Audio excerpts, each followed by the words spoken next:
لیکن یہ لڑائی آخر تک لڑنی پڑے گی، لیکن سیاسی بصیرت کی بھی ضرورت ہے۔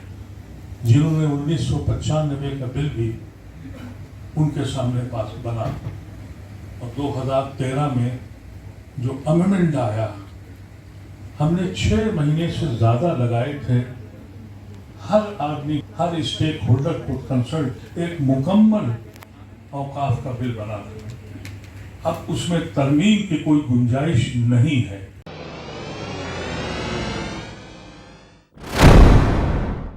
میں مشکور بھی ہوں اور ممنون بھی ہوں، خوش آمدید کہتا ہوں آپ لوگوں کو کہ جس مسئلے پہ یہ آج کانفرنس ہم لوگ کر رہے ہیں، یہ ایک اہم مسئلہ ہے۔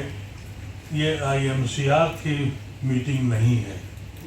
ہم نے صرف ایک کوشش کری ہے ایک پلیٹ فارم بنانے کی۔ اس میں جتنے بھی حضرات ہیں، جتنے اسٹیک ہولڈرز ہیں، ان سب کو سر جوڑ کے بیٹھنا ہوگا۔ ایک 10 سال سے ایک دستور بن گیا ہے، کبھی ادھر دھواں اٹھا، کبھی ادھر دھواں اٹھا، لیکن اب تو آگ لگ گئی ہے اور ہم خاموش ہیں۔ ایسی شکل میں کوئی جماعت کی ضرورت نہیں ہے، کسی جماعت کو یہ حاصل کرنا اس کی ضرورت نہیں ہے، بلکہ مسئلہ یہ ہے کہ اب ہمارے پاس کچھ بچے گا یا نہیں بچے گا۔ ایسی شکل میں ہماری ضرورت ہمیں یہ ہے کہ ہم ایسے لوگوں کو جو آج قانون کو سمجھ نہیں پائے، ان کو سمجھائیں۔ ایک پروپیگنڈا یہ کیا گیا کہ وقت کے پاس اتنی قوت ہے کہ پورے ہندوستان کی زمین پہ قبضہ کر لیں گے۔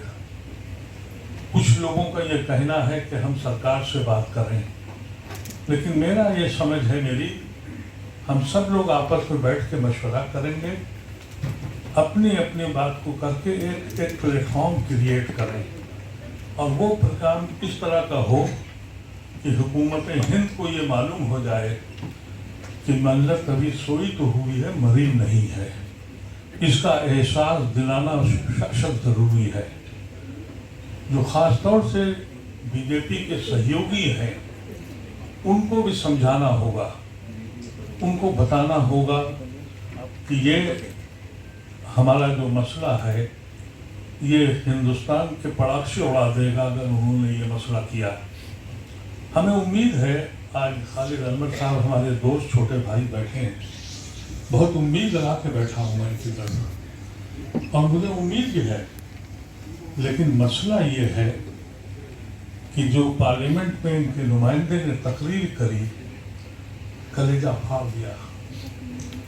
یہ لگا کہ اب اس ملک میں کچھ نہیں بچا۔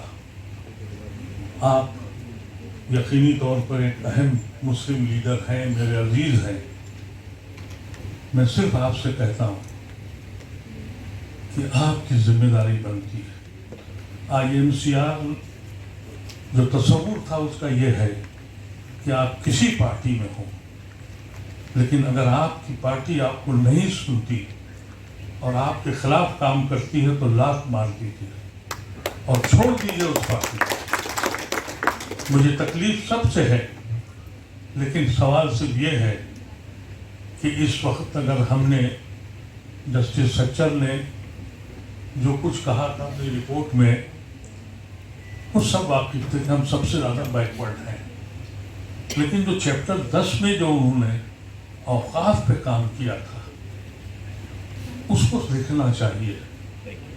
اگر ہم نے اپنی غلطیاں نہ کی ہوتی تو ہم بھیک مانگنے والے نہیں، بھیک دینے والے ہوتے، اور اس کا احساس RSS کو ہو چکا ہے کہ شاید 2013 کا جو امینڈمنٹ بل آیا، میں اس کمیٹی کا ممبر تھا، رحمان بھائی اس وقت ہمارے سرپرست تھے۔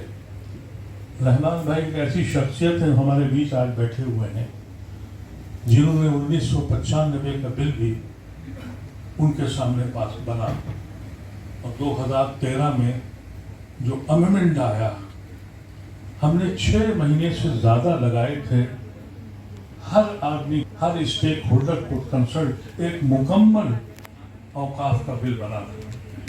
اب اس میں ترمیم کی کوئی گنجائش نہیں ہے، اور اس لیے بھی نہیں ہے کہ جو نیت ہے ان کی، اس نیت کو واضح کرنے کے لیے ہماری اپنی رائے یہ ہے، ہم لوگ آج فیصلہ کریں، اور اگر جو پرسنل لا بورڈ نے جو بات اسٹینڈ لیا ہے اسی کی روشنی میں امینڈمنٹ کی گنجائش نہیں ہے، اس کو واپس ہونا چاہیے، اور یہ واپس ہو. اس کے بعد اگر ضرورت پڑی تو مسلمانوں کا اپنا مسئلہ ہے، وہ پھر امینڈمنٹ کریں گے، لیکن یہ لڑائی آخر تک لڑنی پڑے گی، لیکن سیاسی بصیرت کی بھی ضرورت ہے. حضرت مولانا علی میاں صاحب رحمۃ اللہ علیہ کہتے تھے، نمازیں کتنی پڑھ لو مسجد نہیں بچا پاؤ گے اگر سیاسی بصیرت نہیں ہے. تو سیاسی بصیرت کی ضرورت ہے.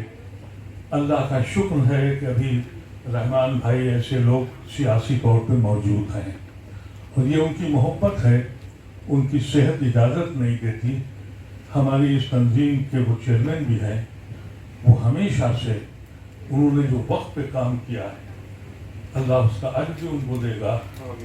اور ہم سب لوگ آج دل کھول کے بات کریں، اور یہ حکومت کو یہ باور کر دیں کہ ہم اس مسئلے پر کوئی کمپرومائز نہیں کریں گے، چاہے کوئی وقت آ جائے. آج ہماری حیثیت تو ایسی ہو رہی ہے کہ شاید کوئی ایسا وقت نہ آئے، اگر بے حسی کا یہی عالم رہا تو شاید ایک غازہ ہندوستان میں بن جائے گا، اور ہم یہی دیکھتے رہیں گے کہ کوئی ہمارے گھر پہ کبھی دستک ہوئی نہیں ہے. مظلوم کا گھر لوٹا ہے تو لٹ جانے دو، وہ اگر جیل گیا ہے تو بھیج دینے دو، میں تو بچا ہوا ہوں. جب یہ روش ہوگی تو ہم نہیں بچیں گے. میں صرف اپنی تنظیم کی طرف سے کہنا چاہتا ہوں، یہ ہمارا پروگرام نہیں ہے، ہم سب کا پروگرام ہونا چاہیے. آج ایک فیصلہ کیا جائے، اس میں جتنی جماعتیں ہیں اور جتنے باشعور لوگ ہیں اور جتنے کمپیٹنٹ لوگ ہیں، وکلا ہوں، چاہے پارٹیاں ہوں، دینی پارٹیاں ہوں، پولیٹیکل پارٹیاں ہوں، لیکن سیاسی طور پر ہم کو لڑائی ابھی پڑھنی پڑے گی، خاص طور سے وہ پارٹیاں جو ان کی سہیوگی ہیں. ہم یہ تو مان سکتے ہیں کہ ان کے فیصلے غلط ہیں، لیکن ہمیں ابھی ان پہ نیت پیشرفہ نہیں کرنا چاہیے. ہمیں یقین ہے کہ اگر ہمارا ایک ڈیلیگیشن اس شکل کا جائے کہ وہ جو شخص جائے تو وہ یہ کہے کہ میں انڈیویجول نہیں ہوں، میرے پیچھے ہر جماعت کا فرد ہے، تو یقینی طور پر ان جماعتوں کو جو ہم سے نفرت کر کے سیاست نہیں کرتے، ہم کو بیوقوف بنا کے سیاست کرتے ہیں، ان کی سمجھ میں آ جائے گا. لیکن جو ہم سے نفرت کر کے سیاست کرتے ہیں، ان سے آپ کو کچھ ملنا نہیں ہے، اس لیے کہ ان کا وجود ہی یہی ہے کہ ہم کو اس قوم کو سزا دینی. تو ایسی شکل میں ہم وقت نہیں لیں گے، اور گزارش کریں گے جتنے بھی اسٹیک ہولڈرز ہیں وہ اپنی بات رکھیں. اس وقت بڑے اہم لوگ ہمارے پاس بیٹھے ہوئے ہیں. میں بڑا مشکور ہوں جسٹس اقبال خان انصاری صاحب کا، ان کو آج پٹنہ جانا تھا، ان کی محبت تھی، انہوں نے کہا کہ میں تھوڑی دیر کے لیے ضرور آؤں گا. میں ان کا بھی مشکور ہوں. مولانا مجددی صاحب کی سرپرستی میں سمجھتا ہوں کہ پرسنل لا بورڈ کی نمائندگی بھی ہو رہی ہے. ہر جماعت کا یہاں میں دیکھ رہا ہوں، قاسم رسول استاد صاحب بھی ابھی مجھے کہیں دکھے تھے، وہ بھی تشریف فرما ہیں. تو ہر جماعت کا آدمی یہاں ہے، ایک مشترکہ پلیٹ فارم بنے. اور میں خود ذاتی طور پر IMCR کی طرف سے ہم نے JP کو لکھا تھا، یہ جوائنٹ پارلیمنٹری کمیٹی کو، کہ یہ پلیٹ فارم مسلم دانشوروں کا ایک پلیٹ فارم ہے. مجھے خوشی ہے کہ انہوں نے ہمیں مدعو کیا ہے. 30 تاریخ کو ہم لوگ وہاں ریپرزنٹیشن دیں گے، اور ہم سمجھتے ہیں کہ ہر جماعت کو وہاں جانا چاہیے. اور لیکن پارلیمنٹری جو کمیٹی ہے اس میں ہر جماعت اپنا پوائنٹ آف ویو رکھے. جتنا بھی گورنمنٹ کی کوشش ہوگی کہ ہم اس کو جلد سے جلد نپٹا دیں, لیکن ہماری یہ کوشش ہونی چاہیے کہ جب تک ہر ایشو پہ گفتگو نہ ہو ہم اس کو کمپلیٹ نہ ہونے دیں. پوائنٹ وائز پوائنٹ, ایک کلاس بائی کلاس. مجھے یاد ہے جب 2013 کا امنڈمنٹ آ رہا تھا تو مولانا مرحوم ولی رحمانی صاحب ایک پوائنٹ پر گفتگو کرتے تھے, ایک پوائنٹ پر انہوں نے نقطہ رکھا. کئی جگہ ہمارے ان کے اختلافات بھی ہوئے اور رحمان بھائی اس کے گواہ ہیں. یہ مصیبت میں تھے کہ ایک طرف میں مخالفت کرتا تھا اور دوسری طرف ولی رحمانی صاحب اپنا پوائنٹ آف ویو رکھتے تھے. تو ہم کو ایسے ہی جے پی سی میں جانا ہے. اس وقت الحمدللہ مولانا موجود ہیں, محی اللہ صاحب پارلیمنٹ کے ممبر بھی ہیں اور کمیٹی کے ممبر بھی ہیں, اور یہ کیونکہ عالم دین ہیں تو وقت کو تو جانتے ہیں. سیاسی پہلو پر ہمارے ایسے نالائقوں سے بھی کچھ مشورہ کر لیجیے گا. ہم ان کی چالیں جانتے ہیں, کیونکہ عالم دین جو ہے صحیح طریقے کا وہ بڑا بھولا ہوتا ہے. اس کی سمجھ میں نہیں آتا ہے کہ شاطر کتنا گہرا ہے.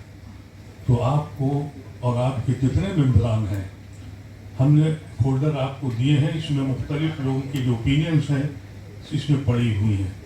میں ان باتوں کے ساتھ آپ سب کا خیر مقدم کرتا ہوں اور کوشش کروں گا, اور خاص طور سے اعظم بیگ صاحب سے کہ کوئی تقریر نہ کریں, صرف نام لیں اس شخص کا جس کو بولنا ہے اور وہ اپنے پوائنٹ آف ویو رکھ دے.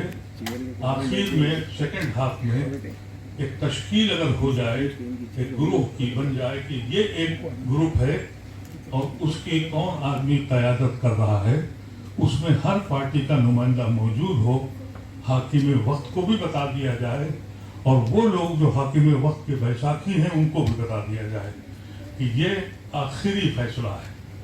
اتنی جگہ تم نے سب کچھ کیا, اس کے بعد اب کوئی بھی طریقہ کار ہم کو اپنانا پڑے گا. اللہ اس ملک پہ رحم کرے. اللہ اس ملک کے لوگوں کو جن کے ذہن اس طرح سے نفرت سے بھر گئے ہیں اس کو نکالنے کی کوشش ہو. ہمیں ہمت نہیں ہارنی چاہیے, کوشش جاری رکھنی چاہیے. بہت بہت شکریہ. اللہ